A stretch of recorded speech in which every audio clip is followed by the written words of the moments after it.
Now, the Roma Wine Company of Fresno, California presents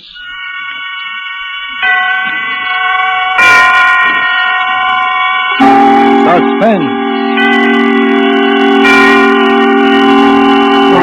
Tonight, Roma Wines bring you the suspenseful play called Heart's Desire, starring Lloyd Nolan. Suspense is presented for your enjoyment by Roma Wines. That's R-O-M-A. Roma Wines. Those excellent California wines that can add so much pleasantness to the way you live, to your happiness in entertaining guests, to your enjoyment of everyday meals. Yes, right now a glassful would be very pleasant, as Roma Wines bring you a remarkable tale of suspense. And with the tale called Heart's Desire, and with the performance of Lloyd Nolan as Henry Doyle, Roma Wines again hope indeed to keep you in suspense.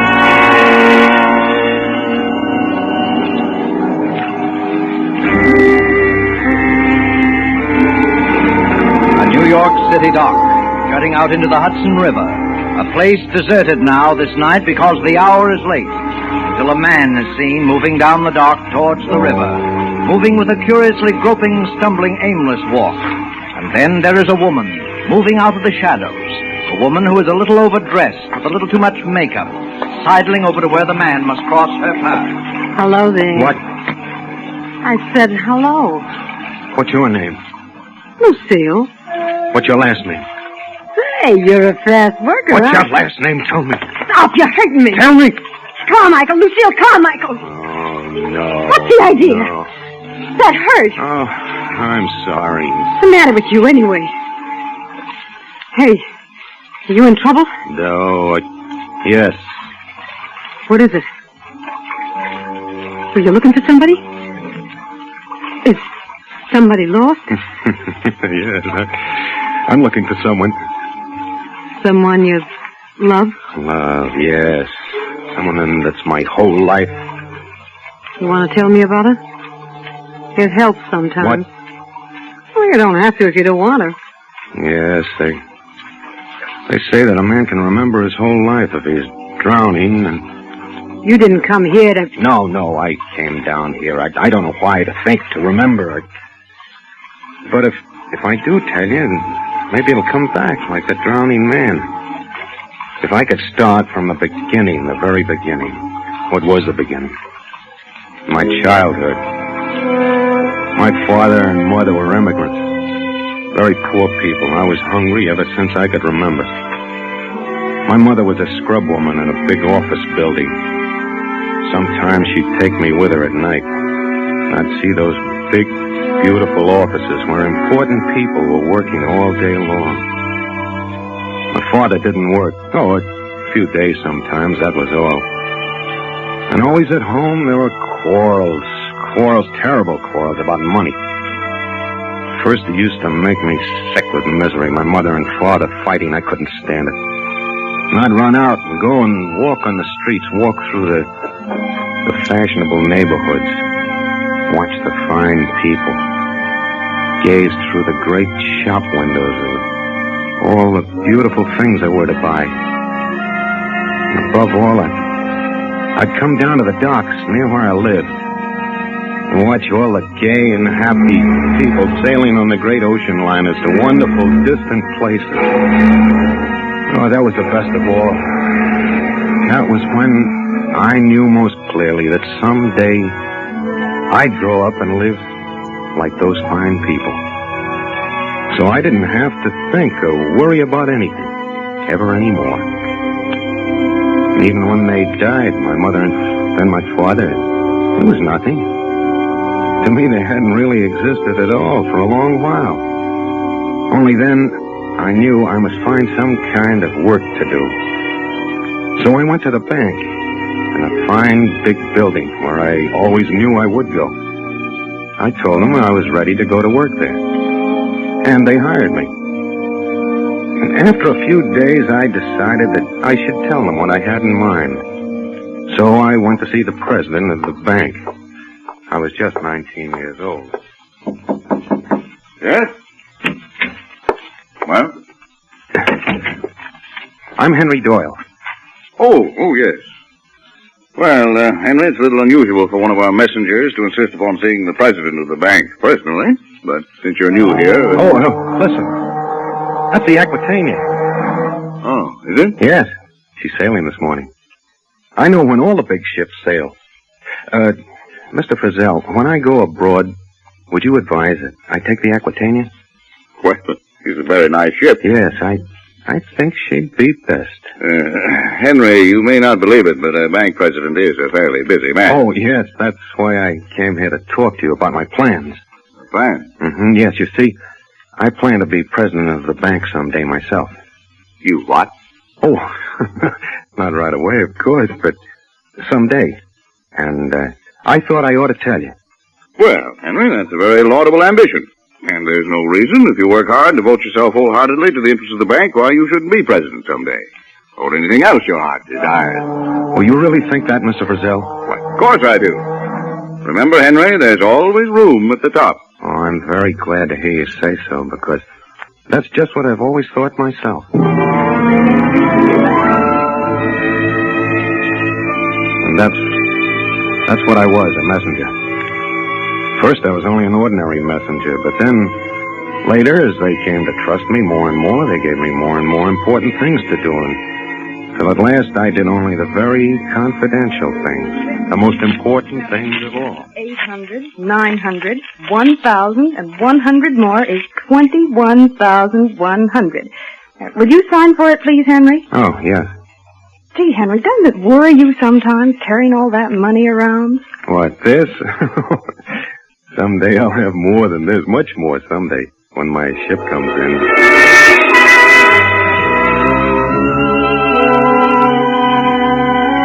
And so I was happy. All day long I saw only the kind of people, my kind of people, the fine, important people that I admired. The kind that someday I was going to be. Oh, I was happy. Until something happened. Something that happened in a single day and that changed my whole life, changed everything. Yes?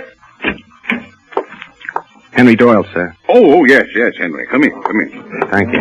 I think you know everyone here, don't you, Henry? Oh, yes, I do. How do you do? And Henry, the reason I've sent for you is because we have an old custom here of trying to show our appreciation to those members of our little family whom we feel have given loyal and devoted service to the 42nd Street Bank.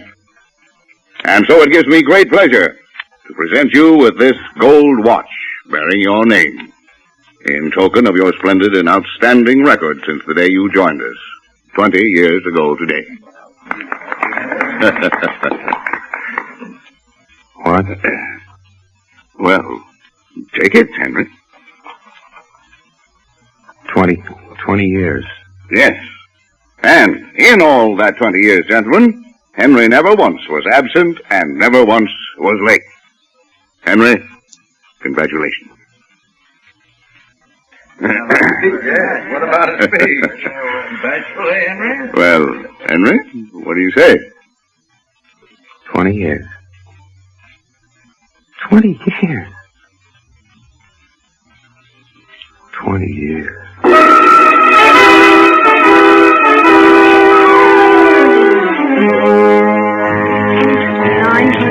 1,001 and 2, 51,200. Will you sign for it, please, Henry?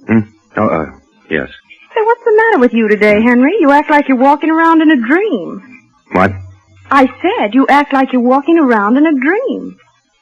For 20 years I've been walking around in a dream. For 20 years. That day, for the first time in 20 years, I did not go directly to the place the bank had sent me. Instead, I wandered through the city to look again at the things I dreamed of in my childhood. The beautiful store windows, the elegant, well-dressed people, and the great ocean liners waiting to sail for enchanted, far-off places. Things that I knew now could never be for me. Because suddenly I'd grown up. I was a man. A man going into middle age, and the childhood dream had passed me by. These things I thought. And many other things. Quite different things. And then that afternoon, I was sitting on in a little park. Wondering what was the best thing to do next. Then I saw a policeman coming toward me. And all at once I knew it would be very simple. Officer. Officer. Yeah? I want to be arrested. You're what? Yes, I do. You see, I'm a messenger for the 42nd Street Bank. So what? I've just lost $50,000.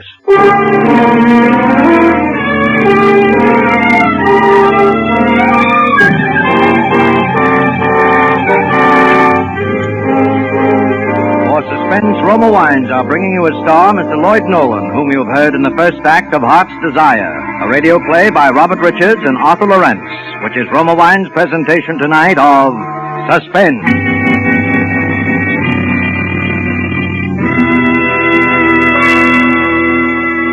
Between the acts of Suspense, this is Truman Bradley for Roma Wines.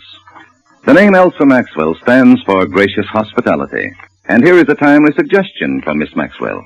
Planning even a simple dinner nowadays calls for real imagination.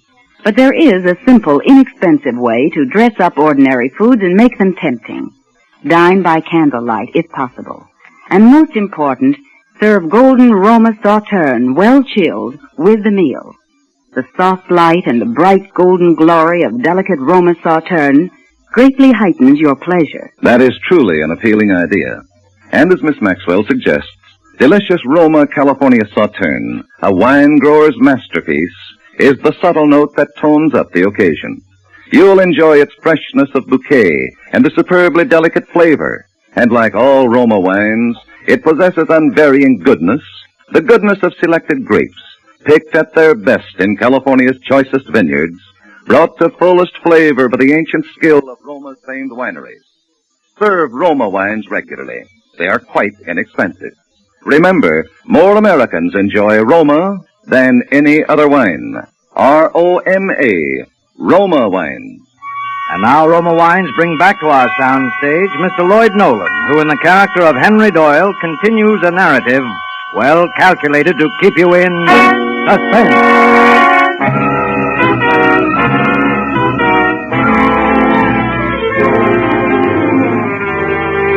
20 years. 20 years of being a messenger for the 42nd Street Bank and with such a fine record as I had, and then suddenly to lose $50,000. They couldn't believe it. They didn't know what to believe. They kept asking me and asking me. And I kept saying the same thing, that I'd fallen asleep on the park bench and that when I woke up, the satchel was gone. And then came the trial. They were all so nice, all my witnesses. And then, finally, it was over. Henry Doyle, in view of the fact that the money in question has never been found, the jury finds itself in more than reasonable doubt of your innocence of complicity to the crime of theft, and therefore finds you guilty, adding, however, a strong recommendation for leniency.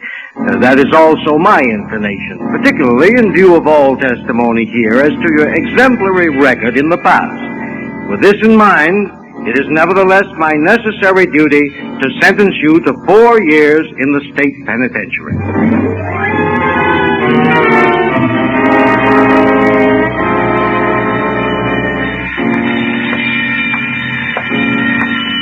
Lights out in 15 minutes. Lights out, 15 minutes. Lights out.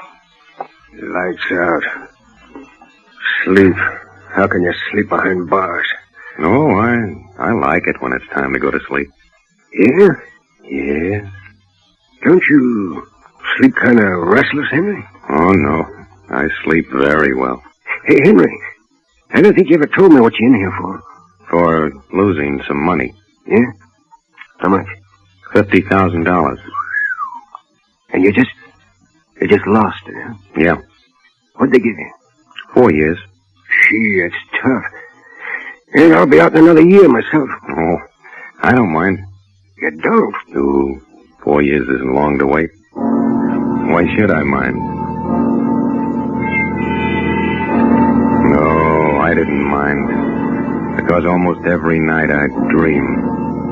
I'd dream of the things that I'd done that day when I left the bank for the last time. Things I'd never told anyone. How I'd gone to the stationery store and bought a heavy brown envelope. How I'd thrown the empty satchel away in a vacant lot. How I'd sealed the brown envelope with red sealing wax. And how I'd gone to the little pawn shop down by the waterfront with a wide, dirty window. 3 crooked steps leading to the door. The little bell that tinkled when the door was open. The clocks, 10 or 20 clocks, ticking time away. The old man in pink shirt sleeves who sat behind the wicket. You want something? You the pawnbroker? That's right. Well, I'm going away for a long time, and I'd like to leave a package. Okay. I'm taking a trip around the world, and I may be away for several years. Well, don't worry. It's perfectly safe here. When you come back, it'll be just as you left it, with the seal unbroken. Well, thank you. I'll have the receipt for you in a minute. Receipt? Sure. Don't you want one? Well, no, I might lose it. I'm going away, see. Then how are you going to claim the package? Well, I could just take your name. Oh, yes, that's the best way. I'll leave my name, and you can make some kind of a note on the envelope that it's only to be given to me. Okay, let's have it. What? Your name. Oh, my name. Well, you see, my name. It don't have to be your right name. It don't even have to be a name. Just write something on there so you can identify the package. Oh, yes. Well, let's see. Yes, I'll just write something. Something that I can remember. And always then, just as I was about to write, I'd wake up. Oh, it was a wonderful dream.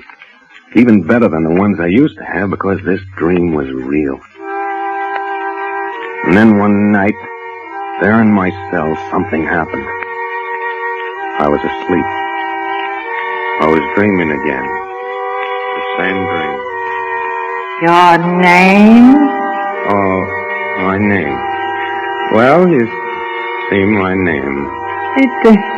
It don't have to be your right name. It don't even have to be a name. Just write something on there so you can identify the package. Oh, yeah. Let me see.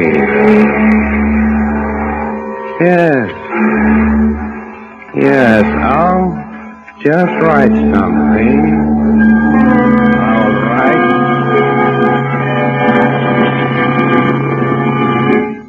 Henry. What was the name, Henry? What did you write, Henry? What was the name? For a moment, I lay utterly frozen with fear. I was awake, but I'd been sleeping, dreaming, talking.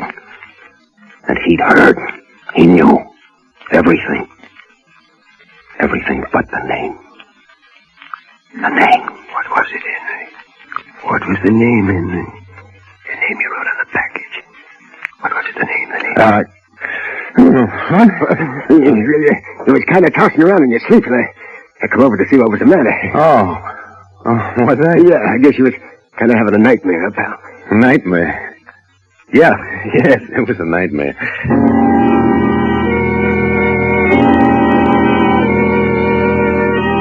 For a while, I was afraid even to sleep. For fear I'd say out loud what I'd written on that envelope and he'd hear. And then all that I'd planned for would be gone. I knew I must force it all from my mind, as I had done with unpleasant memories when I was a child. I spoke less and less. Last, I didn't even speak at all. The last 2 years, I didn't speak at all. Even when the warden called me to his office to tell me I was once again a free man, I didn't answer him. I didn't speak at all.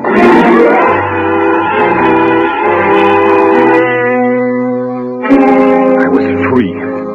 At last, free of everything. I can hardly wait for the train to carry me back to New York. And then the pawn shop. Yes, the same dirty window, the same crooked steps, same tinkling bell, all those clocks ticking time. The clocks my dream was about to come true. And then my heart almost stopped beating. That man behind the iron wicket. It wasn't the same man. Okay, what'll you have? You're not the pawnbroker. No. But he's an old man. He wore pink shirt sleeves and... He's dead. What? You're talking about my father. He died 3 years ago. Dead? Oh, but you're his son. Yeah. Then you're carrying on the business. Yeah. Look, I left the package here 4 years ago. I told your father that... Got the receipt? No, I didn't take one. Now, look, but we don't... I tell you, I didn't take one. See, I was going away on a dangerous trip. I was afraid I'd lose it. So your father said it would be enough to give him a name. He wrote a note on the package. What was the package like? Well, it was a brown envelope, but so big and sealed with red wax. Oh, yeah, I remember seeing that. Hold on a minute. Oh, good. Your father said I wouldn't have any trouble. He said I just have to mention the name, you know. Yeah, that's what it says here on the envelope. Oh, that's good. Can I have it, please? Sure, just give me the name. Of course. The name is...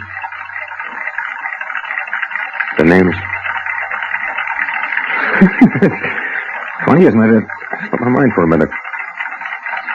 Isn't that silly? I just can't remember it for a minute. You sure this is your envelope? Well, of course it is. I told you what it looked like, didn't I? I described it perfectly, didn't I? Wide, brown envelope, sealed with red wax. Look, go on. What about the name? I mean, what's written here? Now, listen, you must know it's mine. You must know that envelope belongs to me. You must give it to me. Oh, I must I? What's in it? What difference does that make? If you know so much about it, you ought to know what's in it. Now, listen. That's my envelope. Give it to me. Look, Bud, don't tell me what to do. The note here says not to give it to anybody unless the name is presented. Now, what's the name? It's... So long. No, look. No name, look. No envelope. I'll remember it in just a second, please. Sure. Why don't you go outside? Maybe the air will help. No, but wait. Go on, outside. Please, will you? Go on, beat it. All right, but I'll be back. I'll be back. That's my package. I'll remember, and I'll be back. I'll be back.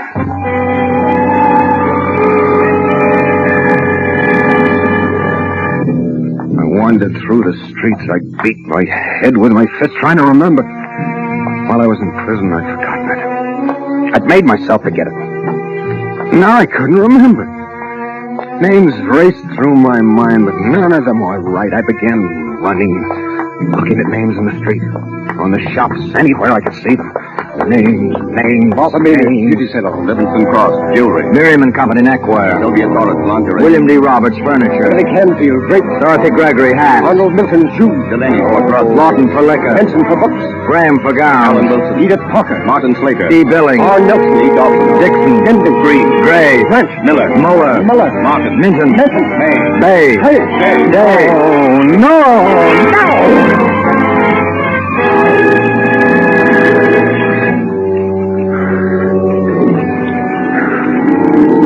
And what'd you say your name was?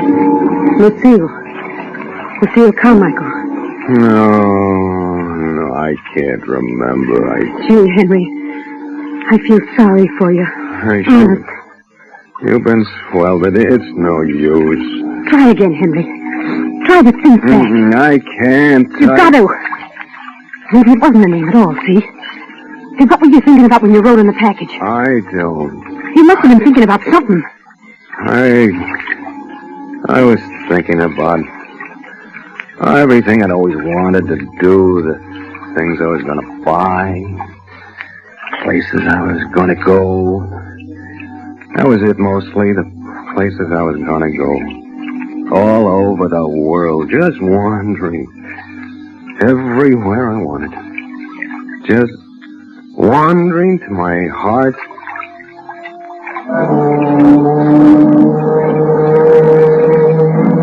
Henry, What is it, Henry? My heart. My heart. Heart's desire. That's it. Heart's desire. That's what I wrote on the package. I remember. I can get it. My money, $50,000. Henry, wait. Why? I'm going to get my money. You can't get it tonight. It's too late. Oh, I'll wake him up. Then he'll be suspicious. I don't care. It's mine. Henry, wait. Now, be calm for a minute. Oh, how can I be calm? Just sit down here beside me. For a minute, come on. I don't. Look down at the water. That'll help you to get calm. See? The water is so calm. I don't want to look at the water. I want to go Henry, What? can you swim? No, I can't. What's the difference? What are you doing? No!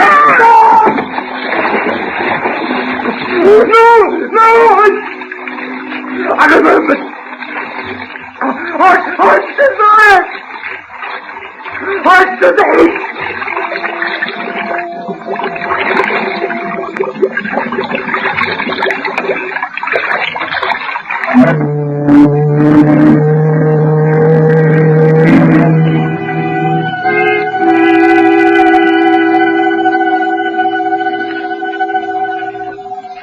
And that is the end of the story, of Henry's story. But you might have suspected that it was not quite the end of the story if you had seen a little item in the newspaper 2 weeks later under shipping news. I will read it to you. Miss Lucille Carmichael, who recently came into an inheritance from a long-lost relative, has engaged the royal suite of the Aquitania and is sailing for Europe tomorrow. Her stay abroad will be indefinite.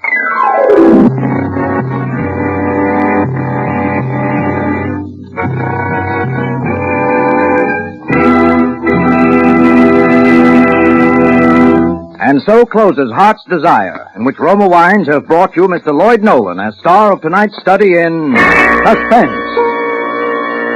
Before Mr. Nolan returns to the microphone, let me say a word for Roma Wines, the sponsor of Suspense.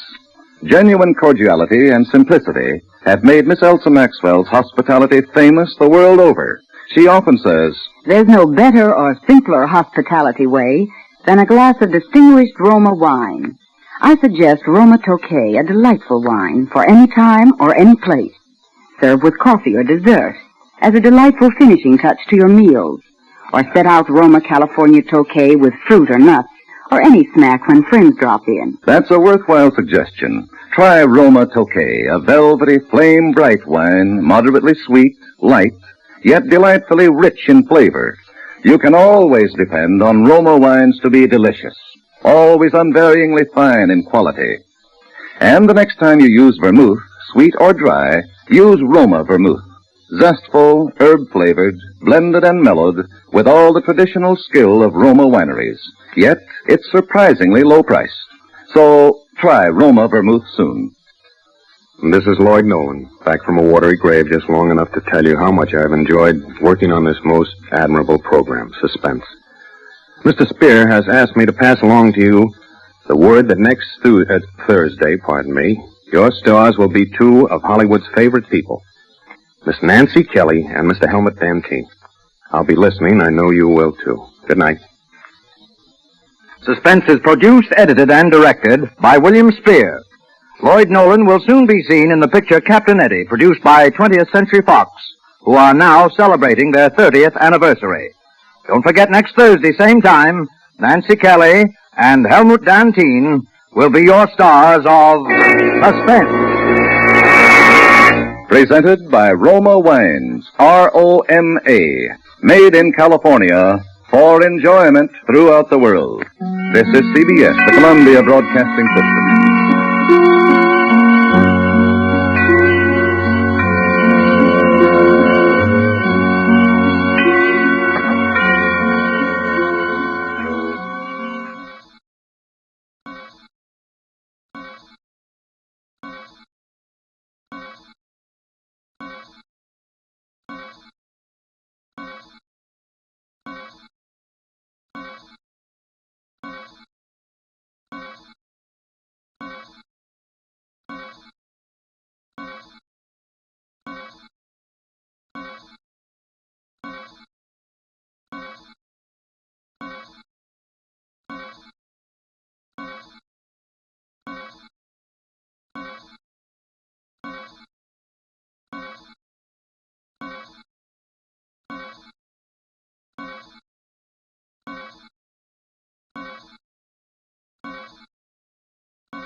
Now, the Roma Wine Company of Fresno, California presents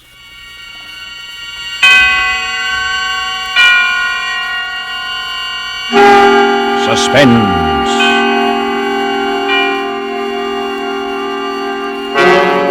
Tonight, Roma Wines bring you the distinguished actor Mr. J. Carroll Nash as star in Footfalls, a suspense play produced, edited, and directed by William Spear.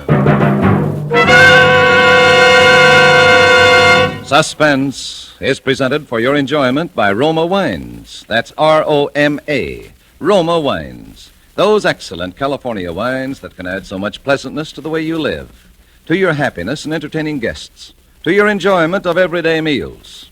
Yes, right now a glassful would be very pleasant, as Roma Wines bring you a remarkable tale of suspense. And with the drama called Footfalls, and with the performance of Mr. J. Carroll Nash, Roma Wines hope indeed to keep you in suspense.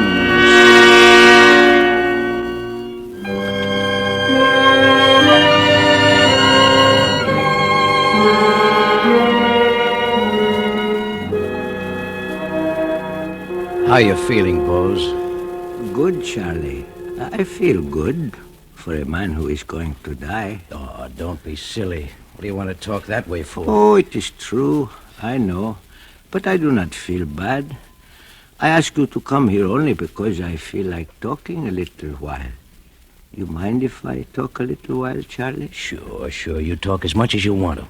Charlie Rugg. All these years a cop, but a good cop and a good friend. You know I'm your friend, Bose. Yes, I know it. All these years I knew it.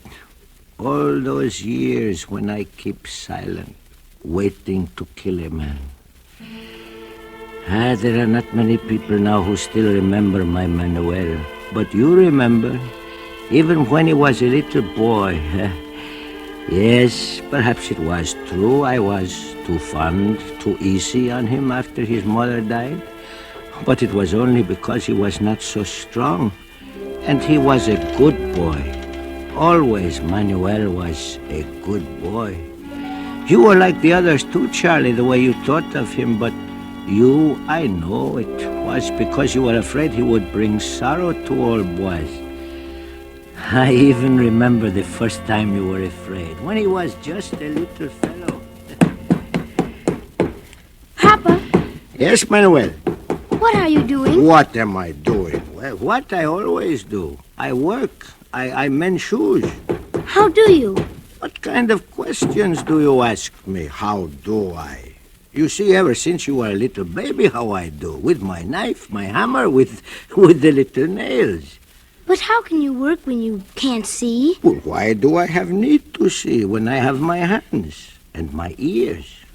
Papa, what is it like to be blind? Oh, it is not like anything.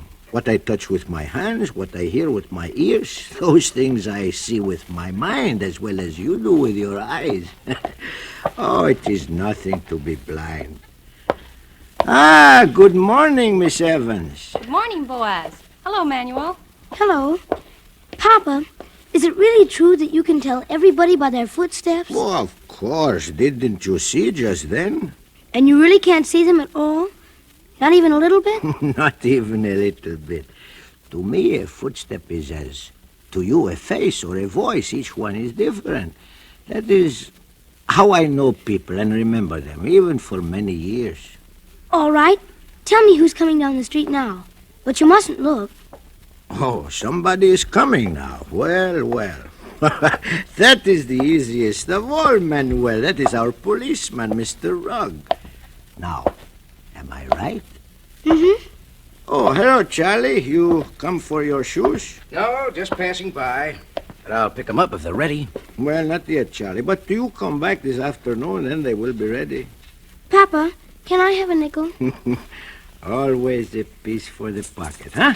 Here's what I have. Now, you take a nickel out, huh? Thanks, Papa. Here, you young scamp. Let me go. Well, what is it? It wasn't a nickel he took. It was $50. Well, that was only a mistake.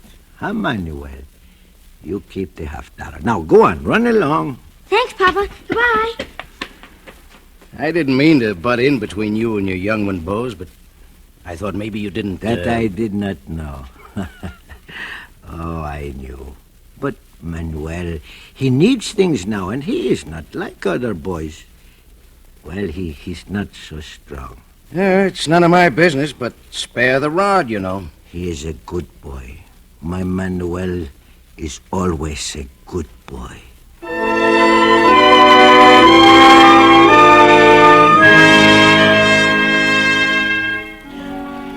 So it was like that through the years, a quiet life, my work, my shop, my house behind the shop, a quiet life until that day he came.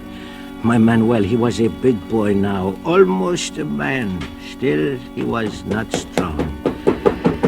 I remember that day, it was evening, and Manuel had just come into the shop. I knew what he wanted. Hello, Pop. Oh, hello, Manuel. Well, have a good day today? Sure, pretty good. So, well, what were you doing today? Oh, just walking around and thinking. Thinking? Uh-huh. Thinking about what? Just about people and things. They pay much for that kind of work, Manuel? You want me to get a job, Pop? Oh, Manuel, no. You do that when you want to. To work is good, but to think is good, too. You're a swell guy, Pop. Well, now, maybe a piece for the pocket, huh? Well... $5? 10 maybe? If it's all right. Sure. Here you are. Huh? There's a stranger coming down our street. You hear? Not the way you do, Pop. Why, he's stopping at our door, I think. Well, I think I'll be going, Pop. Yes, Manuel. Good night. Good night, Pop.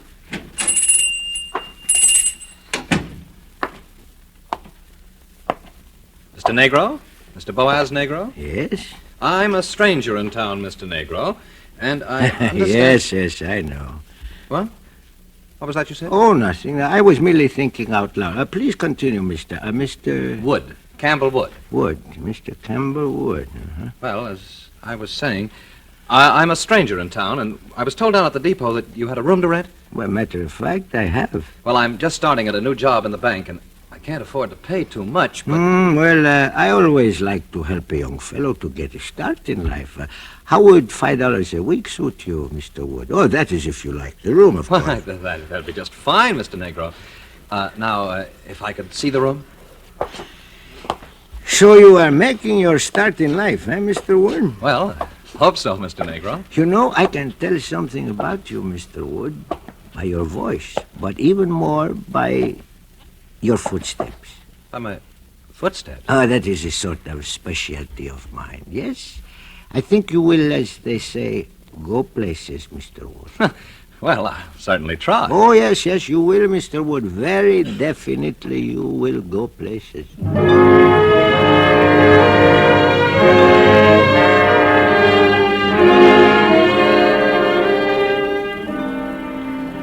Yes, and I was right. He did go places, maybe even a little too fast, and there was talk. That fine young Mr. Wood who lived with old Boaz Negro, they said, what a contrast to that son, that Manuel, who did nothing. Then that night when he came home late. Oh, good evening, Mr. Wood. You are out rather late tonight. Yes, I had to attend a special Board of Trade meeting. And you're up rather late tonight yourself. Yes, I had to attend to my special shoes. Mr. Boaz, I'd like to speak to you. Well, do you need my permission? Well, this affair is none of my business. Well, go on.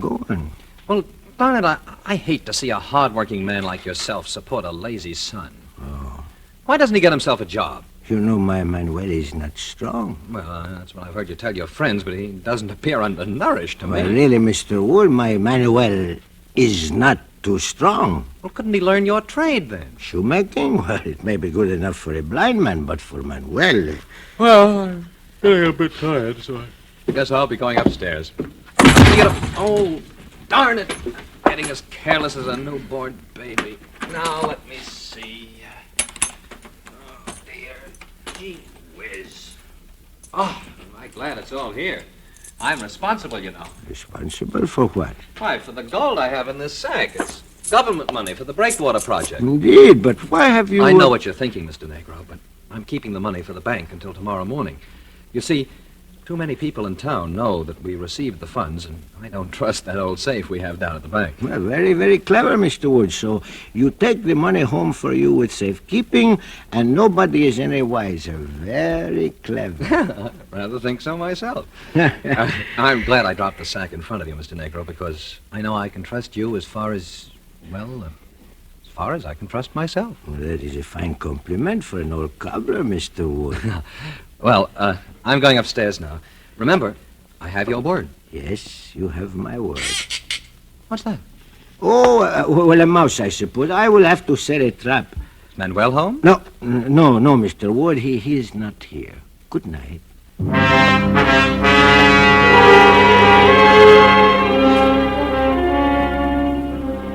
That was the first time I was frightened.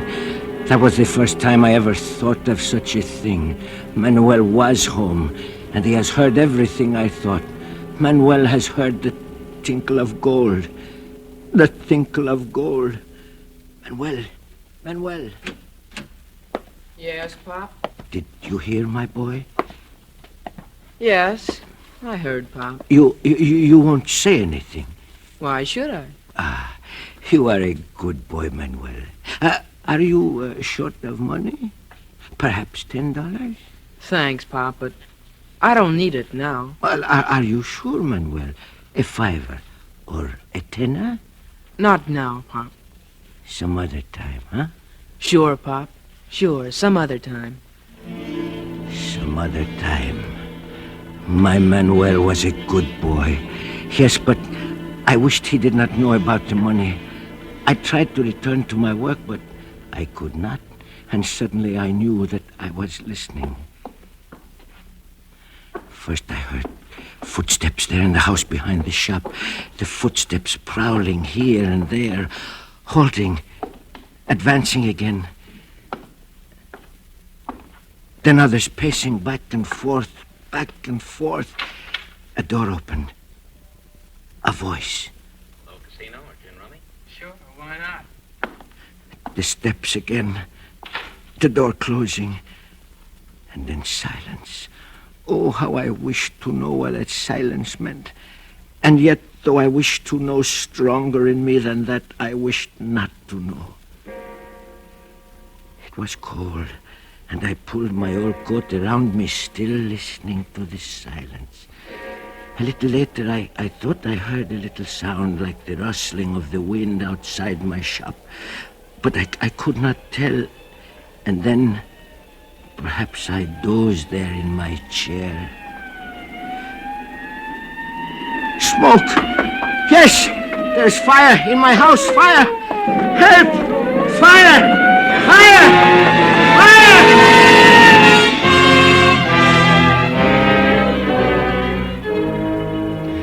The rest was like a nightmare, because I knew. Even as they poked and searched through the ashes of my house, I knew. Hey, look here. A body. A man's body. Yeah, what's left of it. Oh, a dreadful accident. It wasn't an accident. Well, why not? A guy can fall asleep with his clothes on. But this guy's got his skull smashed in. And that makes it murder. Murder.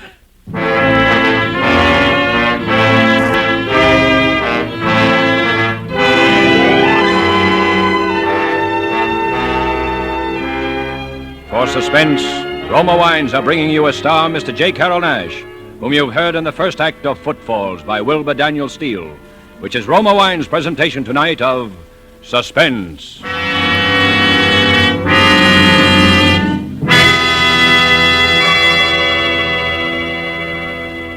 Between the acts of Suspense, this is Truman Bradley for Roma Wines. Elsa Maxwell's ideas on gracious entertaining are followed by women all over America. The other day, she said this about Roma wine.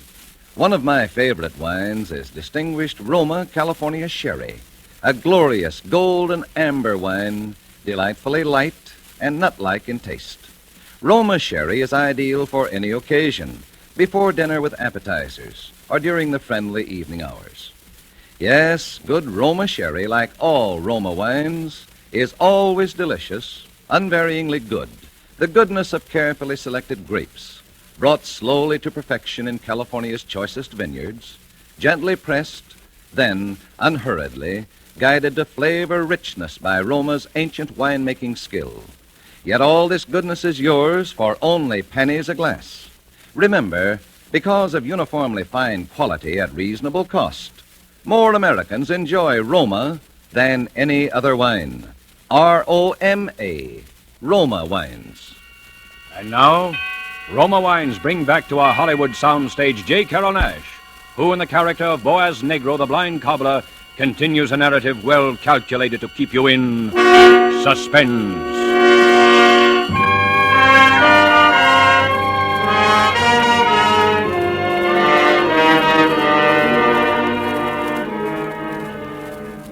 Very kind of you to listen, Charlie.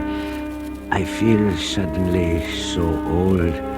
I feel that it is right for me to tell about it because sometime tonight I am going to go. Oh, but that nightmare day when the body was found in the ashes of my house, when I was forced with my heart breaking to agree with you that a dreadful crime had been committed. You remember, Charlie? You came to me here and... Listen, Bose. We have identified the body every way there is. The clothes, the cufflinks, the watch they gave him at the bank. You know that. And the money's gone. Yes. All right, then. For the 100th time, where is Manuel? Where is Manuel? And for the 100th time, I do not know. Come on, Bose. Quit stalling. Where is he? I am not stalling. I don't know, I tell you. Oh, all right. When did you see him last? After supper. He was in the shop. You knew about the government money, Bose. Yes. And Manuel, he knew too? Manuel knew? Yes. I see. Just as I thought. Well, you must not think those things about my Manuel, Chief. He is a good boy. What happened after you saw Manuel? Nothing. He went into sleep. I stayed in the shop and worked. I see.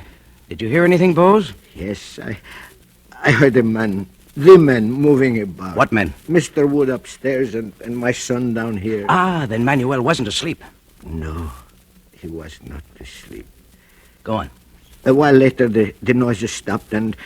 We must know everything, Bose. Well, a while later, Mr. Wood called down to Manuel and asked him if he cared to come upstairs and play cards with him. You heard him ask that? Yes. Are you sure it wasn't Manuel who asked Mr. Wood? It is as I said. I do not lie to you. All right.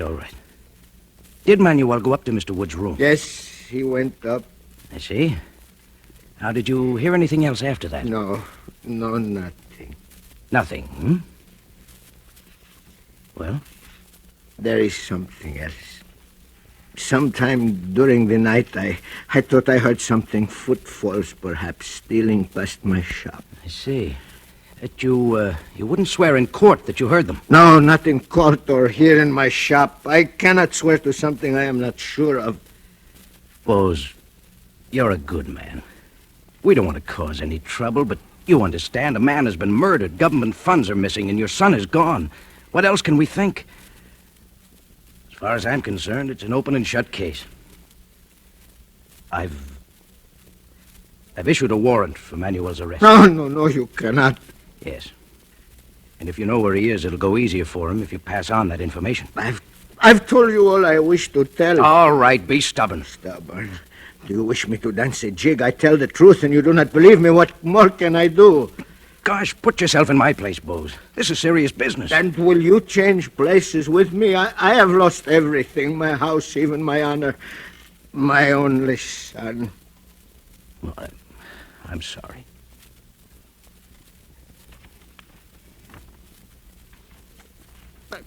Someday that murderer will return to the place of his crime, and when he does, I shall be waiting for him. Yes, then I will show you, for I shall be waiting for him.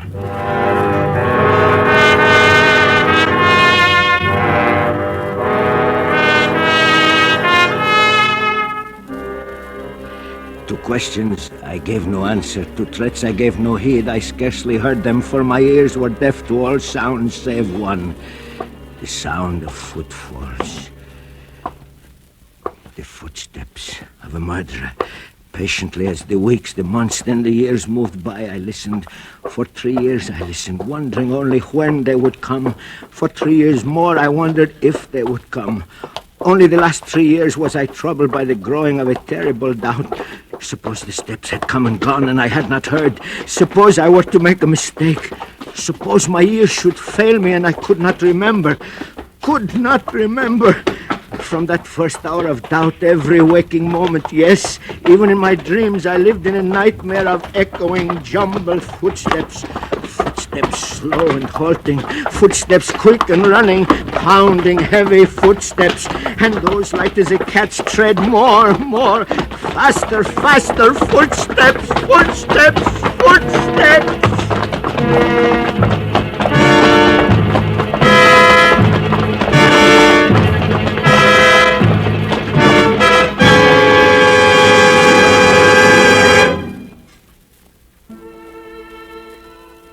It was the evening of the winter holidays, the Portuguese festival of Menun Jesu.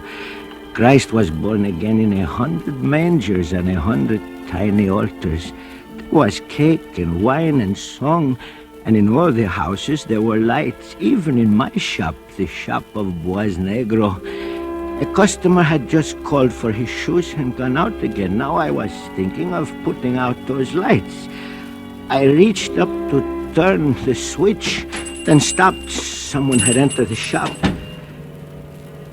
The newcomer stood by the closed door. I wondered why I had not heard the footfalls leading into the shop.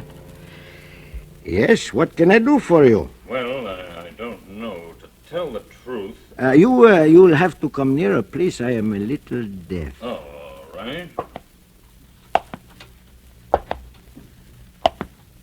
Can you hear me now? Fine, just fine. I have a pair of expensive boots with me, and they're in need of repair. Could you fix them? I think so, if you'd care to leave them with me. Well, darn it, I haven't got them with me now. I just thought, could I look around a bit? Look around? Well, you are welcome, but I assure you there is not much interest in a poor cobbler shop. Well, that may be true, but the lights...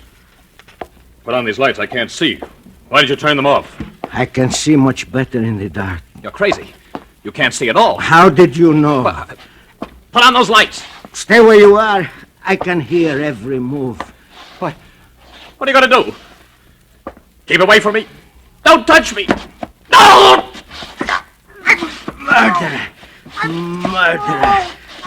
I have waited 9 years. I have lived for this day. Murderer.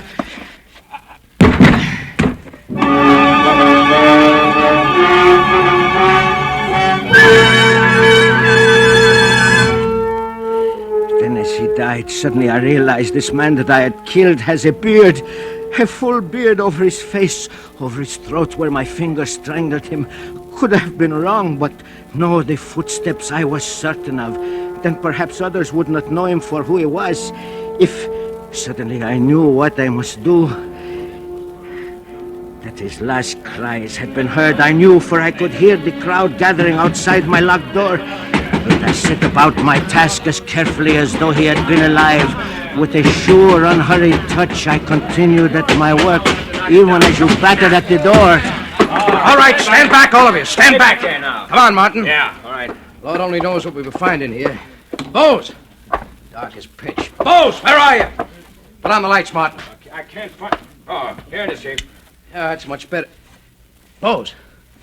Bose, what are you doing there on the floor? Bose, you all right? Chief, he's shaving someone. Bose, what are you doing there? It's all right, Charlie. I'm through.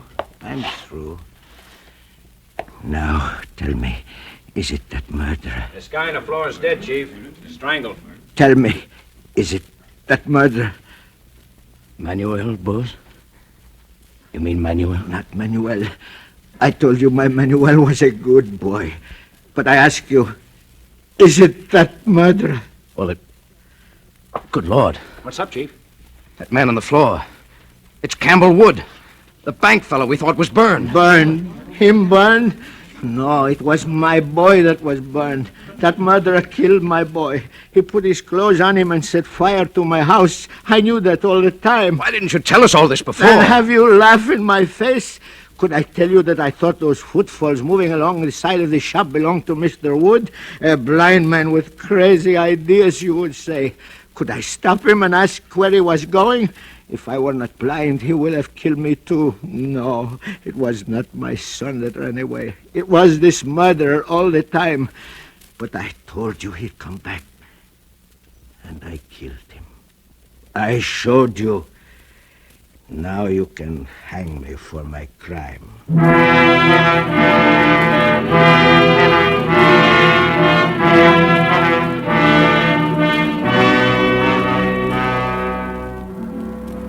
You remember, don't you, Charlie? And you did not even bother to arrest me. Perhaps you did not believe old Boaz had such strength in his hands, huh? He died of heart failure. Did he? Well, so be it. But you believe now that old Boaz has no trouble with these ears, huh? Ah, yes, I hear. I hear everything. Even a voice close in my ear. Hello, Pop. It's Manuel. Yes. Yes, I hear. Oh, Manuel. How are things with you, Manuel? Fine, Pop. Fine. Do you need a little money? A $5, perhaps? A $10? No thanks, Pop. Not now. Some other time. Pop. I'm waiting for you, Pop. Yes, I know you are waiting. And I am glad to come with you. My Manuel is a good boy.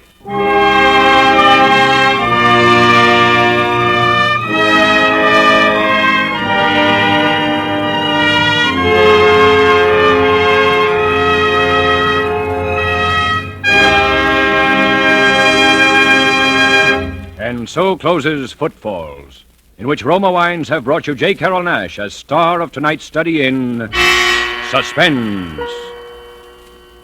This is Truman Bradley with a word for Roma Wines, the sponsor of Suspense. July, one of the warmest months, calls for tall, frosty, iced drinks. And famous hostess Elsa Maxwell recently said, "I've discovered the perfect hot weather drink, wonderfully cooling and refreshing, one that guests really go for. I mean Roma Wine and Soda, made with distinguished Roma California Burgundy or Sauterne. Yes, Roma Wine and Soda is simple to prepare.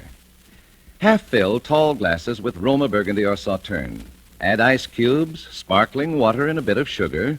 And for a decorative touch, garnish with cherries or fruit.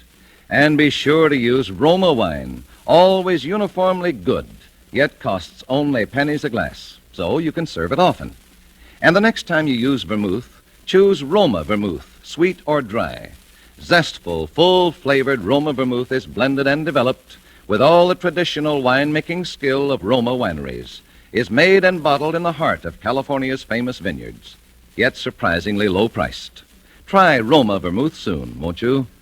J. Carrol Naish appeared through the courtesy of Paramount Pictures and is currently being seen in their production, A Medal for Benny.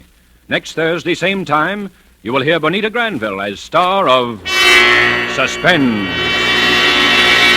Presented by Roma Wines, R-O-M-A, made in California for enjoyment throughout the world. This is CBS, the Columbia Broadcasting System.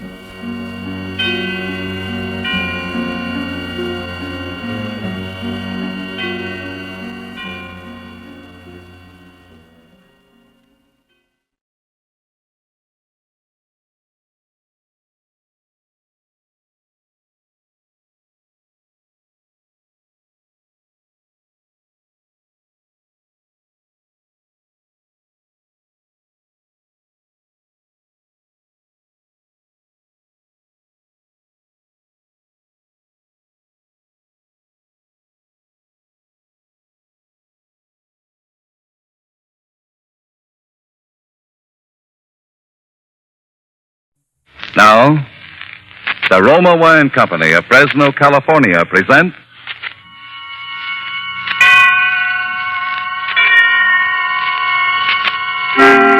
Suspense.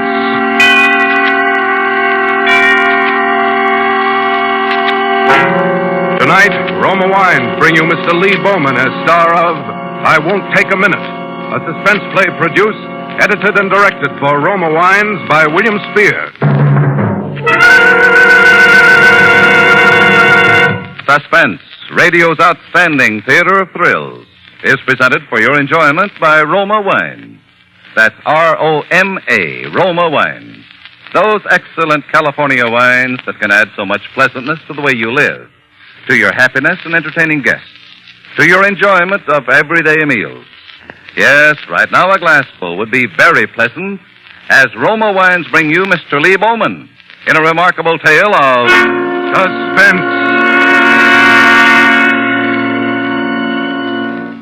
She was very good to look at, which is why I waited till I was 25 and met her. Here's how she went. First, a lot of gold all beaten up into a froth and poured over her head and allowed to set there in crinkly little curls. Blue eyes and a mouth with real lines. And in addition, well, she had everything just about right. And believe me, I was going to throw away the sales slip and not return the merchandise once it got to my house. That's why I nearly went nuts every evening waiting for her to come out of the building where she worked. She was always the last one out, and this particular evening she was later than usual. It got dark. The streetlights came on, and the rush hour was over before she put in an appearance. Kenny? Oh, gee, Kenny, I'm sorry. You've been waiting long? Oh, no. I just nearly got run in for picketing the place, that's all. I hurried all I could. Please don't be mad at me, Kenny. I'm not mad at you. The slave driver you work for. Why do you always have to be the last one out? Oh, it's only for another week. Yeah. Come on, let's go. I got to deliver this package on the way home for his nib. But you're not going home. We're going to the Philharmonic. Thursday, remember? Oh, it won't take any time at all, honey. It's just around the corner. 415 Martine Street. Okay. That guy nerves me up, making you play messenger girl after hours. Oh, let's don't talk about Mr. Heston. Let's talk about us. Been counting the days? All day. 13 left. And a half. Don't forget the half if it's to be a noon wedding. Well, the fuss about the half. Oh, I don't like 13 by itself. I'll be glad when it's tomorrow and only 12 days left. See, you're cute. The more I know you, the cuter you get. I bet you won't say that a year from now. You'll be calling me your old lady then. You'll always be Steffi to me. Just Steffi. Not even Stephanie? No, too sophisticated, too foreign sounding. Steffi, that's you. Hey, what number are you supposed to deliver that package to? 415. This must be it.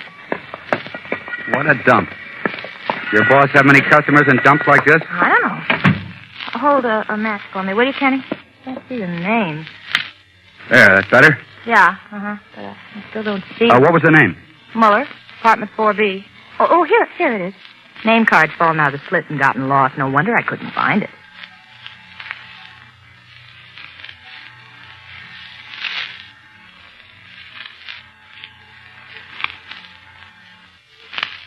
Maybe they're not home. I'll ring it again. There it is. I don't like those automatic door latches. You never know who's up there. Oh, don't be silly. Wait here, honey. I won't take a minute.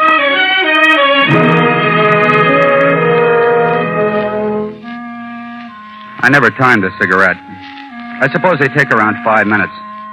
This one seemed to take longer, but then, look who I was waiting for. I punched it out with my foot and lit another. I thought, won't take a minute. Yeah, I might have known it. I thought, what's she doing, saying a T up there? I counted my change just to give myself something to do. I took off my hat and looked it over like I'd never seen it before. 5 cigarettes later, she still hadn't come back.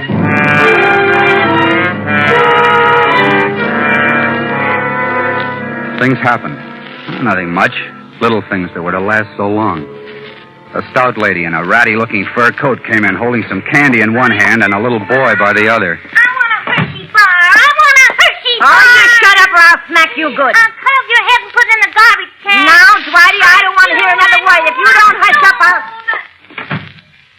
After they'd gone, more waiting started in. I commenced tracing patterns with my feet. Circles, diagonals, Maltese crosses. Finally, I got fed up. I stepped over to the bell panel, picked out 4B, and nearly sent the button through to the other side of the wall. I could hear it ringing away off somewhere. Quiet house. Too quiet. I leaned on the bell till my thumb joint got all white down to my wrist. And something did happen. I heard the door of the automatic elevator open. I waited, nonchalant-like, filing my fingernails. I thought I'd play a little hurt when she arrived. I could see it was her, all right, walking toward me. She opened the door and then walked past me like she never saw me before. I let her go on, figured she'd turn around by the time she got to the door. But no. Steffi! Hey, Steffi, wait! Steffi! Hey, Steffi, what's the big idea? I beg your pardon. Oh, I thought you were... I mean, you're dressed just like... I would advise you to be sure to whom you are talking before you go to grab a strange girl by the coat. Oh, no kidding. You look a lot like her, even the clothes. That little tam and the red shoes. Really, I don't find this amusing. Okay, sister, pardon me for living. Next time, make sure it's one of the girls that live here. It was a shock. I didn't like the looks of the place from the beginning. Up to then, I was just sore. Now I began to get scared. Maybe there's some guy up there trying to get funny with her, I thought. I better get up there fast and find out what this is. So I laid my hand flat over all the bells in the place so somebody'd open up.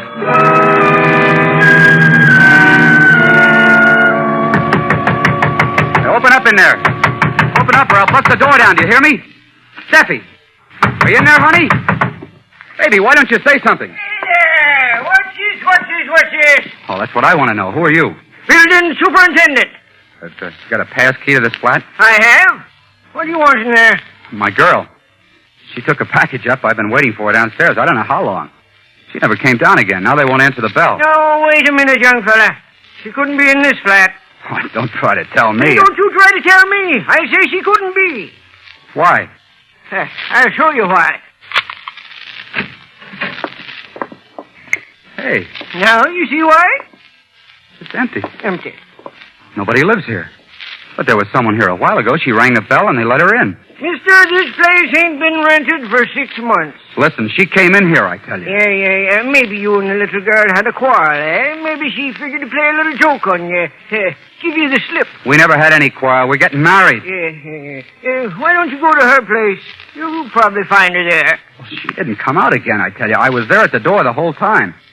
What about the back way? Is there a back way out? Not a back way. There's a delivery entrance, but that goes right past my quarters. Nobody went out that way. Muller. The name was Muller. Well, if he doesn't live in 4B, where does he live? Muller. We never had anyone with that name in the whole 12 years I've been working here.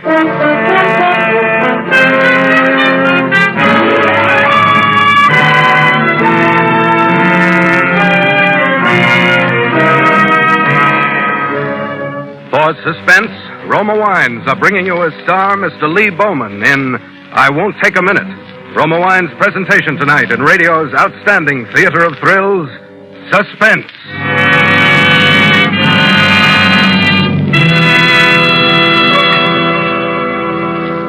Between the acts of Suspense, this is Truman Bradley for Roma Wines. In the hurried, hectic shopping weeks between now and Christmas, there will be many a night when you'll be glad to relax in the warmth and comfort of your own home. And what more delightful way to enjoy a quiet, restful evening than with a glassful of Roma California Muscatel and nuts or cake. You'll thoroughly enjoy this magnificent Roma wine, so tempting with the distinctive fragrance of the world-famous Muscat grape, with its rich, mellow sweetness, its glowing golden fire. Roma Muscatel is delightful with desserts, too. Famed hostess Elsa Maxwell says, Roma Muscatel is a sure to please, easy to serve entertainment wine when guests drop in. Like all Roma wines, Roma Muscatel is a true wine, crushed from selected grapes, unhurriedly guided to taste perfection by age-old winemaking skill. And Roma's new low prices save you as much as 1/4. Get Roma Muscatel tomorrow. Insist on Roma, R-O-M-A, for uniformly fine wine quality at low cost. That's why more Americans enjoy Roma than any other wine. And now, Roma Wines bring back to our Hollywood soundstage Lee Bowman as Kenny in Cornell Woolrich's story of a vanishing lady, I Won't Take a Minute. A play well calculated to keep you in suspense.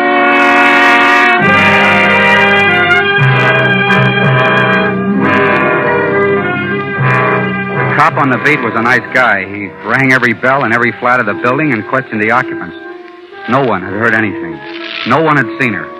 Finally, a single plainclothes man was dropped off at the door. Lieutenant Gilman. He kept calling me Bud. He looked around the empty flat, and then he looked at me. Bud, there's nothing to show that this girl or anyone else came in here. I tell you, she rang the bell of this flat, and someone released the door catch for her from up here. All right. Assuming she got in here, how'd she get out? I don't know. I don't know. Maybe the fire escape. Look at those windows. Look at the dust on these frames. A person can't move in a place like this without it showing. Listen, don't do this to me, will you? You make it sound like she didn't come here with me at all. That's what it does sound like, Bud. Look, I was taking her to the concert tonight. We go every Thursday. Here's our ticket. I think we better build this thing from the ground up and see what we've got. Now, what's this girl's name? Stephanie Riska. Address? 120 Farragut. Uh-huh. What's she look like? Well, she comes up to about here next to me. Blonde, little curls close to her head, blue eyes. I'm no good at description. Don't let it get you, Bud. I'm not scared because she's gone. I'm scared because she's gone in such a crazy way. I can't get a grip on it. Now, you say you met her at 6:15 outside the Bailey Goodwin building with a package to be delivered here. Who'd she work for? A press clipping service. The Green Star, it's called. It's operated by a guy named Hessen. Big outfit? Just him and a secretary and an office boy. She was getting $22 a week. All right, Bud. You've given me something definite. We'll do some checking. But first of all, we go back to the place she worked.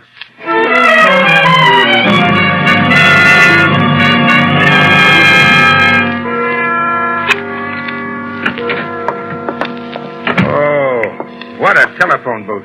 She told me the place was small, but I never figured on this. Not even a window. All right. Let's have a look. Desk. Filing cabinet. Yeah, clippings. Well, so far, your story checks. Except for one thing. What's that? There's no file for anyone named Muller. Oh. This must be her desk. Yeah. Shears, glue, clips. Not much of a personal touch here, not even a hairpin. Uh-oh. Find something? Nothing special. Oh, you found something there. I saw you drop it in an envelope and stick it in your pocket. Listen, Bud, who's running this investigation, you or me? Sorry. You, I guess. Okay, let's keep it that way.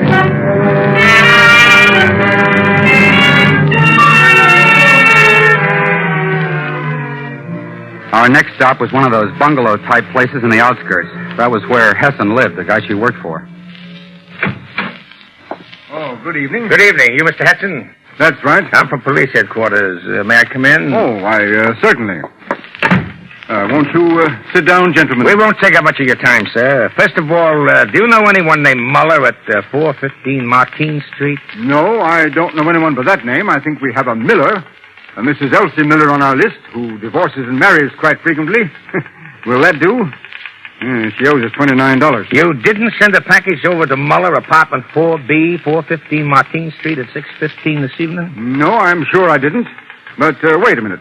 It's easy enough to confirm that. Oh, Stephanie. Steffi. Did you call me, Mr. Hessen? Yes, my dear. Oh, this is my assistant, gentleman, Miss Stephanie Riska. That isn't Steffi. She's calling somebody else by her name. My dear young man. She came out of that building while I was waiting. I spoke to her. We'll discuss that later. Now then, miss, how long have you been working for Mr. Hessen? Since October of last year. About 8 months now. And your name is Stephanie Riska? Why, yes, of course. Have you any identification on you? I don't know. Maybe there's something here in my handbag. You mind if I look? It's all right, my dear. He's from the police. Oh, well, in that case. Thank you. Listen, I don't know what these two are trying to pull, but she's not Steffi. You've got to believe me. She came out of that building dressed like Steffi. The way Steffi was dressed when she went in. Stop that, will you? Thank you, Miss Riska. I'm sorry to inconvenience. It's quite all right. I noticed you have quite a supply of chewing gum there. That's hard to get these days. I make a hobby of it. Have some? Oh, thanks. My mouth's kind of dry. Well, Mr. Hester... Oh, it's quite all right. I don't know what this young man has got himself mixed up in, but if we were able to help... Oh, you did help a lot, sir. Now, come along, Bud. I've got some more checking to do. This time, it's on you.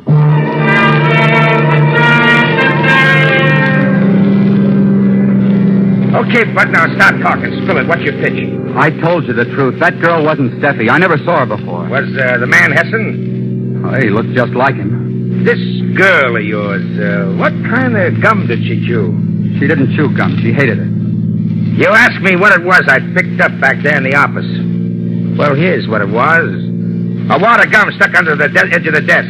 That girl back there at Hessen's place belongs in that office, Bud. She had a letter addressed to herself in that handbag and her initials on the outside of it. It wasn't a new one and it wasn't fake.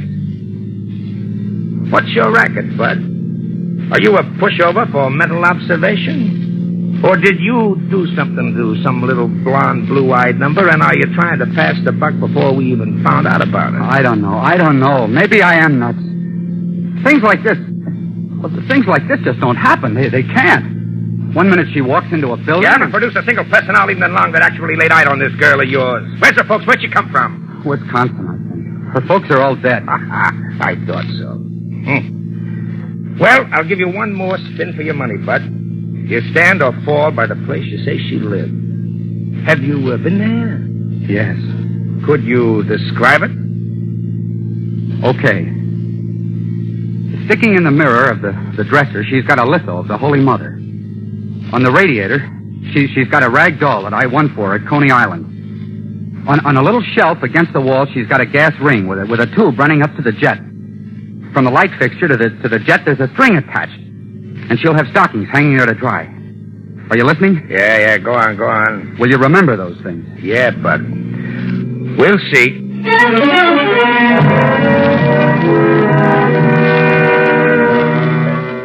Now listen, Bud.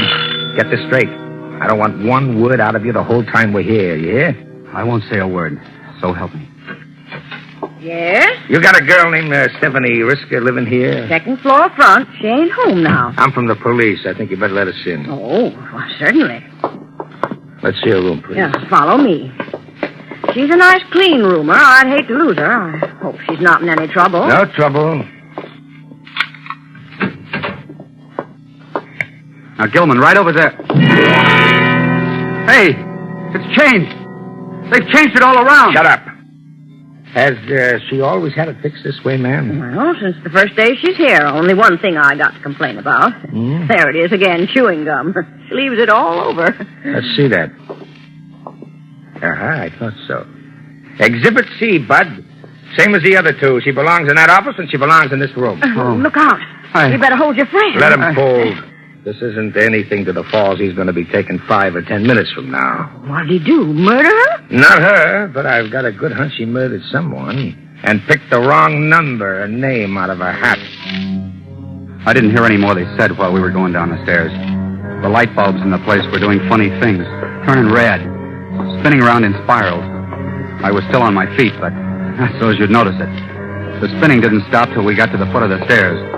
The thing that stopped it was an umbrella stand beside the front door. It had a knotty walking stick jutting up out of it. I grabbed it in my free hand as he walked me past it. Watch out, Lieutenant. He's going to... Hey, you!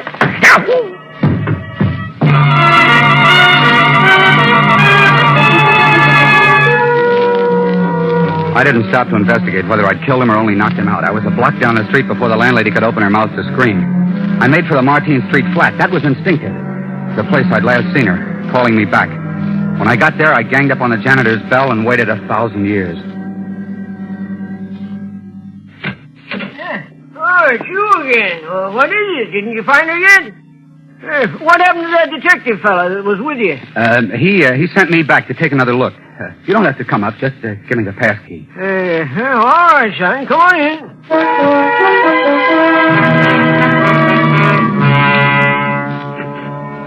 My head was still spinning when I let myself in at the door of apartment 4B. I don't know what I was looking for. Some clue, I guess. Some magic clue that would pop up and give her back to me. I tested the walls for secret panels. What a laugh, and a $50 a month flat. I dug out plaster with my bare nails, cased the cracks between the floorboards. I'd been there about 10 minutes when I heard steps coming up the hall. I held my breath. All right, Sonny. Come out of there with your hands up or I come and shoot. Give me a minute, please. 1 minute. Maybe I'll find it. Find what? Please, 1 minute. If you aren't out of there by the time I count 10, I come and shoot. Did you hear me? Yeah. Yeah, I hear you.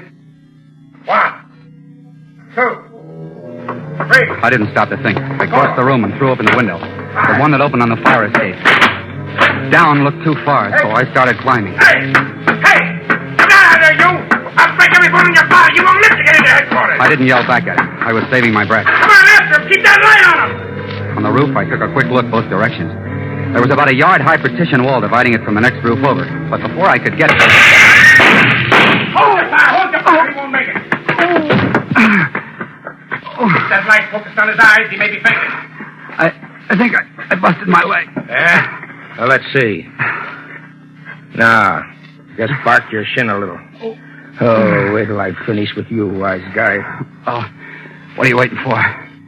Go ahead. You promised me a beating. Go ahead. Don't you worry. Hey, where did that come from? What? That package there beside you. Package? Package. That's it. The package you took inside with her. Hold that light steady. What's in it? Yeah. What is it? Newspapers. Newspapers. It's a dummy. Look. Those papers. They've had stuff clipped out of them. That proves they came from Hessen's clipping agency. Well? Doesn't it? Someone did bring a package here tonight. Oh, what a sap I've been. I kept thinking about that room. She was never in that room. I was right about that. They must have grabbed her in the hall and taken her straight up here to the roof through the skylight. But why? I don't know. Maybe that steel-plated landlady knows, and if she does, she's going to talk and talk fast.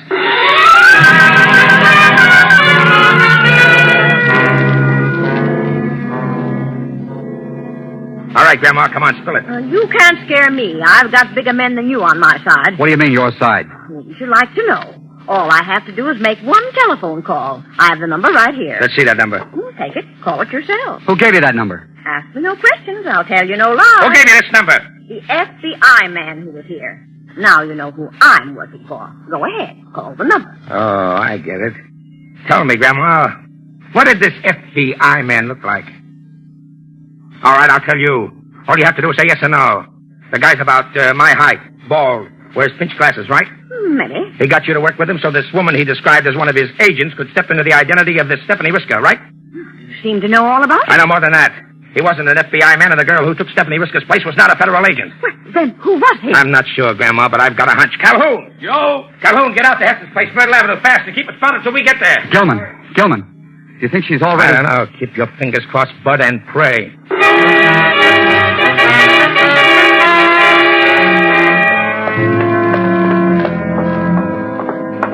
Where are they? I told them to keep this house covered.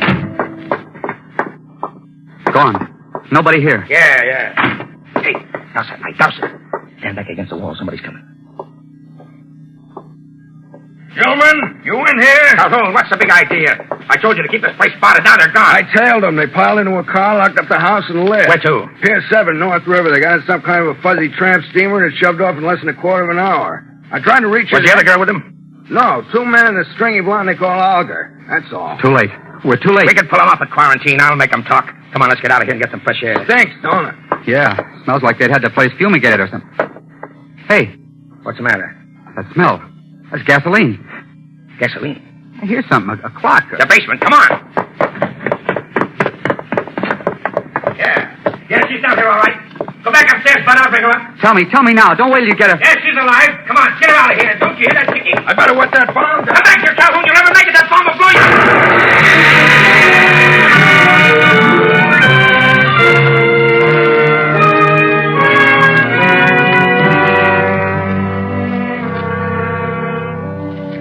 She'll be around a second or two. How's Calhoun? Burned pretty bad. It was an incendiary. Kenny. Oh, baby, it's okay. Sure. Everything's okay now, Steffi. Who are you? This is Lieutenant Gilman. We owe a lot to him, Steffi. Thanks, Lieutenant Gilman. I'm just a dumb flatfoot, Steffi. And I had to be conked over the head before I got wise to what was going on. Even then, I didn't figure it right. I figured Hessen and his pals were a bunch of spies or something. Well, weren't they? Well, Hessen became an American citizen in 1929. Up to now, his record's absolutely clean. Oh, I'm glad of that. I'd hate to be working for a spy. But I don't get it.